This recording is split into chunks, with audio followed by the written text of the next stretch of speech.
চট্টগ্রামের শীর্ষ সন্ত্রাসী সাজ্জাদ হোসেন ওরফে ছোট সাজ্জাদ ঢাকায় গোয়েন্দা পুলিশের হাতে গ্রেপ্তার হয়েছে।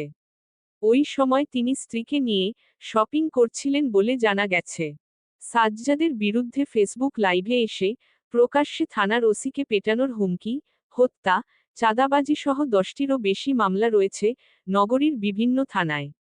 তাকে ধরে দিতে পারলে পুরস্কারেরও ঘোষণা দেওয়া হয় পুলিশের পক্ষ থেকে। সন্ত্রাসী নাম্বার 1 সন্ত্রাসী হিসেবে পরিচিত। তাকে গ্রেপ্তারের জন্য আমরা দীর্ঘদিন থেকে চেষ্টা চালিয়ে যাচ্ছি, কিন্তু সে অত্যন্ত কৌশলী ছিল এবং বিভিন্ন ওয়েতে অর্থাৎ গ্রেপ্তার এড়িয়ে যাচ্ছিলেন। শনিবার রাতে ঢাকার বসুন্ধরা শপিং মল থেকে গ্রেপ্তারের বিষয়টি নিশ্চিত করেন নগর পুলিশের উত্তর জোনের অতিরিক্ত উপ কমিশনার মোহাম্মদ জাহাঙ্গীর।